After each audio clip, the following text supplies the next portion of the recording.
Kanchipuram వకుడా silk నాణ్యత మా ప్రాధాన్యత. మదీనాగూడ, మియాపూర్, హైదరాబాద్ లో త్వరలో శుభారంభం.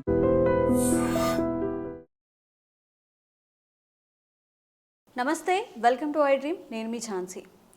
ఈ వారం మార్కెట్ ఎలా నడిచింది, ఎలా క్లోజ్ అయింది, ముందు మార్కెట్ ఎలా ఉండబోతోంది, ఈ విషయాలను డిస్కస్ చేద్దాం. ప్రస్తుతం అంతా ఉన్నారు సర్టిఫైడ్ ఫైనాన్షియల్ ప్లానర్ మాధవిరెడ్డి గారు. నమస్తే అండి. నమస్తే అండి. ఈరోజు ఎలా నడిచింది మేడం మార్కెట్, ఎక్కడ స్టాప్ అయింది? సో మార్కెట్స్ ఈ వీక్ అంతా మనం చూసుకున్నట్లయితే కొంచెం వీక్గానే ఉందండి. సో లైక్ ఇప్పుడు కరెంట్లీ ఈ రోజు మనం చూసుకున్నట్లయితే నిన్నైతే మార్కెట్స్ హాలిడే ఉన్నాయి. సో ఈ రోజు మనకి మంత్లీ ఎక్స్పైరీ ఉంది సెన్సెక్స్. సో ఈ ఎక్స్పైరీ కూడా మనకి ఫిబ్రవరి సిరీస్ మంత్లీ ఎక్స్పైరీ కూడా నెగిటివ్లో క్లోజ్ అయినట్లయితే సో ఇట్ ఈజ్ లైక్ అంటే 25 ఇయర్స్లో ఎప్పుడూ జరగలేనట్టుగా కంటిన్యూస్గా 5 months నుంచి మార్కెట్ క్లోజ్ అవ్వడం హిస్టరీలోనే 25 ఇయర్స్లో ఎప్పుడూ లేదు. కంటిన్యూస్గా 5 months నుంచి అంటే లెట్స్ టాక్ అబౌట్ అక్టోబర్ నుండి స్టార్ట్ అయిందండి. అక్టోబర్లో అయితే మార్కెట్స్ 2011 పాయింట్స్ మనకి సిరీస్లో తగ్గింది. నవంబర్లో 291 పాయింట్స్ తగ్గింది. డిసెంబర్లో 164 పాయింట్స్ తగ్గాయి నిఫ్టీ. అలానే జనవరిలో 501 పాయింట్స్ అండ్ ఫిబ్రవరిలో 202 పాయింట్స్. అంటే ఇలా కంటిన్యూస్గా 5 months కంటిన్యూస్గా మార్కెట్ ఫాలో అవ్వడం ఇది 25 ఇయర్స్లో జరిగిందండి. ఇది 1996లో ఒకసారి జరిగింది, ఇప్పుడు ఇది జరిగింది. సో వీ కెన్ అండర్స్టాండ్ ఎంత వీక్గా మార్కెట్స్ ఎవ్రీ మంత్ నెగిటివ్లో క్లోజ్ అవుతున్నాయో మనకి అర్థమవుతుంది. సో రైట్ నౌ అయితే సెన్సెక్స్ 74,600 దగ్గర ఉంటే నిఫ్టీ 22,545. సో ఏదైతే మనం అనుకున్నామో 22,800 అనేది మంచి సపోర్ట్ అనుకున్నామో ఆ సపోర్ట్ని కూడా మార్కెట్ ఇప్పుడు బ్రేక్ చేసి now it is trading around 22,500 400 దగ్గర ఉందండి. సో నెక్స్ట్ సపోర్ట్ మార్కెట్కి 22,250 ఈ రేంజ్లో మనకి సపోర్ట్ అనేది మనకి కనిపిస్తుంది. అలానే మనకి రెసిస్టెన్స్ అయితే 22,700 22,800 దగ్గర రెసిస్టెన్స్ కనపడుతుంది. సో ఓవరాల్గా మార్కెట్ అసలు లాస్ట్ వీక్ మేము మాట్లాడుకునేటప్పుడు 24,000 25,000 మధ్యలో ఉందని మాట్లాడుకున్నాము. ఇప్పుడు 22,000 23,000 మధ్యలో మార్కెట్స్ అంటే 23,000 24,000 ఈ మధ్యలో లాస్ట్ వీక్ అంతా ట్రేడ్ అయ్యింది.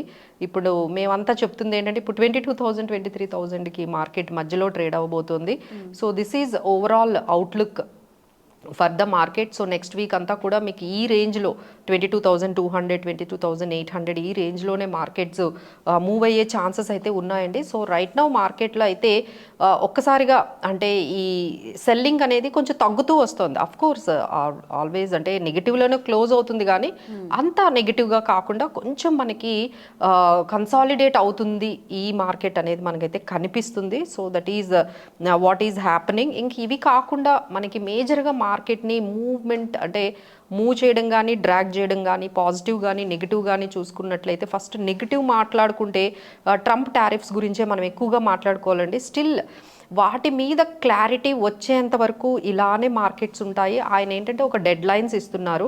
April 2 నుండి స్టార్ట్ అవుతాయి, మార్చ్లో ఎండ్లో కొన్ని టారిఫ్స్ మేము క్లారిటీ ఇస్తాము అని ఆ డెడ్ లైన్స్ అనేవి డేట్స్ అనేవి చెప్పుకుంటూ వెళ్తున్నారు. సో ఆ డేట్స్ వచ్చేంత వరకు మార్కెట్స్ ఈ విధంగానే కొంచెం కన్సాలిడేట్ అయ్యి క్లారిటీ వచ్చేంత వరకు ఈ విధంగానే మార్కెట్స్ ఉండేటట్టుగా అయితే కనిపిస్తున్నాయండి. So we can expect either ఫ్లాట్గా ఉండొచ్చు మార్కెట్స్, లేదు అంటే కొంచెం నెగిటివ్గా వెళ్ళే అవకాశాలు ఉన్నాయండి. సో డౌన్ అంటే మార్కెట్స్ ఆల్రెడీ ఓవర్ సోల్డ్ జోన్లో ఉన్నాయి అని అనలిస్టులు అంటున్నారు.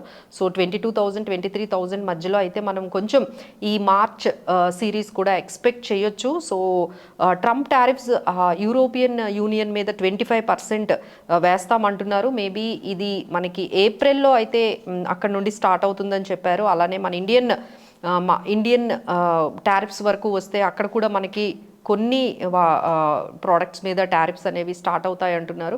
సో ఆల్ దోస్ థింగ్స్ మనకి క్లారిటీ కావాలంటే కొంచెం టైం అయితే పడుతుందండి. సో అపార్ట్ ఫ్రమ్ దట్ ఇది కాకుండా మనకి FIS selling is happening very aggressively. So FIS selling ఇప్పటివరకు మనం చూసుకున్నట్లయితే టోటల్గా 3,10,000 crore 3,10,000 crores అనేవి వాళ్ళు సెల్ చేసి వెళ్ళిపోయారు.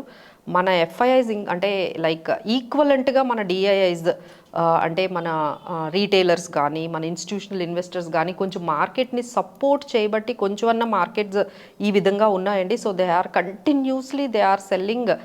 సో మన టోటల్ డిఐఐస్ కూడా కొంచెం బాగానే బై చేస్తూ ఉన్నారండి. అంటే టోటల్గా మనకి రీటైలర్ పార్టిసిపెంట్స్ అంటే ఎస్ఐపిస్ ద్వారా మార్కెట్లోకి చాలా మనీ అనేది వస్తుంది. అంటే 2020లో మనకి 8,500 crores మాత్రమే ఎస్ఐపిస్ చేసేవాళ్ళు. ఇప్పుడు అది 26,400 crore పర్ మంత్ ఎస్ఐపిస్ ద్వారా మార్కెట్లోకి వస్తుంది. So that markets have now ఈ విధంగా అయినా అంటే ఎఫ్ఐఐస్ ఇంత అమ్మినా సరే ఈ మాత్రం హోల్డ్ చేశారు అంటే బికాస్ ఆఫ్ రీటైలర్ పార్టిసిపేషన్. మనం అందరము ఇన్వెస్ట్ చేయడము ఎస్ఐపిస్ ద్వారా మార్కెట్లో రావడం వల్ల కొంచెం హోల్డ్ అయితే జరిగిందండి. సో ఫైనల్గా మనము ఈ ఎఫ్ఐఐస్ మీద మన మార్కెట్స్ ఇంకా డిపెండెన్సీ తగ్గిపోయి మన రీటైలర్ పార్టిసిపేషన్ మీదే మార్కెట్స్ అనేవి డిపెండ్ అయ్యాయి. So this is overall markets మనకి ఈ వీక్ అయితే కనిపిస్తుందండి. So Trump tariffs and FII selling are influencing the markets. So Madhavi గారు, ఇప్పుడున్న కండిషన్స్కి ఏ స్టాక్స్లో అంటే ఏ సెక్టార్స్లో మనం ఇన్వెస్ట్మెంట్ చేస్తే మంచిది అంటారు? సో ఫస్ట్ ఏంటంటే కొన్ని అంటే ఇప్పుడంతా కూడా స్టాక్ స్పెసిఫిక్ అయిపోయిందండి. స్టాక్ స్పెసిఫిక్ సెక్టార్ స్పెసిఫిక్గానే ఉండాలి. ఓవరాల్ మార్కెట్లో ఏమవుతుందంటే కొన్ని సెక్టార్స్ పెరుగుతున్నాయి, కొన్ని సెక్టార్స్ బాగా కరెక్ట్ అవుతున్నాయి, కొన్ని స్టాక్స్ బాగా పెరుగుతున్నాయి. సో ఏంటంటే it has become very like complex for normal investors to enter in to the market. అంటే ఏమి నాలెడ్జ్ లేకుండా ఏం తెలుసుకోకుండా మార్కెట్లోకి ఎంటర్ అయితే మాత్రం చాలా చాలా మనకి లాసెస్ అనేవి వచ్చే అవకాశాలు ఉంటాయండి. సో చాలా జాగ్రత్తగా స్టాక్ స్పెసిఫిక్గా సెక్టార్ స్పెసిఫిక్గానే మనం ఉండాలి. సో రైట్ నౌ కొంచెం ఇన్ఫర్మేషన్ అంటే ఇప్పుడు ఫార్మా బాగా వర్కౌట్ అవుతుందండి. ఎందుకంటే యుఎస్ఎఫ్డిఏ వాళ్ళకి కొన్ని ఫార్మా కంపెనీస్కి లైసెన్స్ కొన్ని యాక్సెప్టెన్స్ చేశారు, అప్రూవల్ వచ్చింది. సో దానివల్ల కొన్ని ఫార్మా స్టాక్స్ పాజిటివ్గా ఉన్నాయండి. Right from gland pharma, doctor Reddy's laboratories, glenmark, Zydus life science ఇలాంటి ఫార్మా స్టాక్స్ కొంచెం ఇప్పుడు మనకి పాజిటివ్గా ఉన్నాయండి. నెగిటివ్గా ఏంటంటే కొన్ని ఈ కేబుల్స్ అండ్ వైర్స్కి సంబంధించిన ఈ పర్టికులర్ కంపెనీస్ కొన్ని ఈసారి బాగా ఈ వీక్లో తగ్గాయండి. బికాస్ ఆఫ్ అల్ట్రాటెక్ సిమెంట్ వాళ్ళు ఈ పర్టికులర్ కేబుల్స్ అండ్ వైర్స్ అనే బిజినెస్లోకి రాబోతున్నారు. సో ఆ ఇన్ఫర్మేషన్ ఎప్పుడైతే వచ్చిందో ఇది చాలా పెద్ద company. So they are investing a huge. So ఎవరైతే ఈ కంపెనీస్లో ఉన్నారో like KEI industries, Polycab, Havells, RR cable, Finolex cable ఇలాంటి కంపెనీస్ అన్నీ కూడా కొంచెం నెగిటివ్లోకి ఈ ప్రెషర్ ఆఫ్ కాంపిటీషన్లో వాళ్ళ మార్జిన్స్ హట్ అవుతాయని కొంచెం అయితే నెగిటివ్లోకి వెళ్ళాయండి. So like that there are many changes. అంటే ఆర్బీఐ హ్యాస్ ఇంకోటి ఏంటంటే ఎన్బిఎఫ్సిస్ బాగున్నాయండి. ఆర్బీఐ ఏం చేసిందంటే దేర్ ఆర్ ఎన్బిఎఫ్సిస్కి కొంచెం రిస్క్ వెయిటేజ్ తగ్గించింది. సో ఎన్బిఎఫ్సిలోకి సంబంధించిన లైక్ బజాజ్ ఫైనాన్స్ ఇలాంటి కంపెనీస్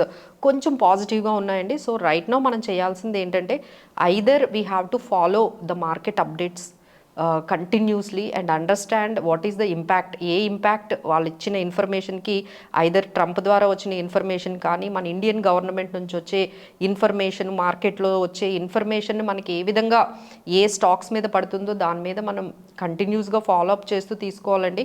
లేదు మాకు ఇంత టైం లేదు, ఇంత అనాలిసిస్ చేయలేము అనుకుంటే మీరు త్రూ మ్యూచువల్ ఫండ్స్ ద్వారా కానీ లేకపోతే మా దగ్గరకు కానీ మీరు కానీ వచ్చినట్లయితే ఎక్కడ ఇన్వెస్ట్ చేయాలి, ఏది ఇన్వెస్ట్ చేయాలనేది బెటర్ అండి. అదర్వైజ్ మీరు ఈ మార్కెట్లో which are very complex right now, markets are going in very very complex సిచ్యువేషన్స్లో ఉండేటప్పుడు మనం ఓన్గా డెసిషన్స్ తీసుకొని వెళ్ళడం అనేది it is very very risky, not safe అంటారు. అంటే డైరెక్ట్గా అంటే ఎక్స్పీరియన్స్ లేకుండా టైం మీరు అంత టైం ఇవ్వలేరు కదా. సో ఇలాంటప్పుడు మనం ఓన్గా వెళ్ళిపోయి మీరేవో ఎక్స్పెరిమెంట్స్ చేశారనుకోండి, so it will be your money will be in under risk. అంటే ఇప్పుడు మనం ఎక్కువగా ఇన్వెస్ట్మెంట్స్ ఎలా చేస్తాము, ఎవరో ఏదో చెప్పారని, మీ ఫ్యామిలీలో ఎవరో అది ఆ ఇన్వెస్ట్మెంట్స్ చేశారని, వీళ్ళు ఏదో స్టాక్స్ కొన్నారని, వీళ్ళు ఏదో ఇలాంటివన్నీ కూడా ఇంకా చాలా ఆపేయాలండి. So you have to plan in a such a way. So either you can meet the financial planners దగ్గరకు వెళ్ళి, ఎక్స్పర్ట్స్ దగ్గరకు వెళ్ళి మనకి ఏది బాగుంటుంది, మనకి ఏ ఇన్వెస్ట్మెంట్ సూట్ అవుతాయి, ఎక్కడ పెట్టాలి అనేది ఒక్కసారి డెసిషన్స్ అనేవి వాళ్ళతో డిస్కస్ చేసి అప్పుడు తీసుకుంటేనే బెటర్గా ఉంటాయి. ఓకే, థ్యాంక్ యూ అండి. Thank you.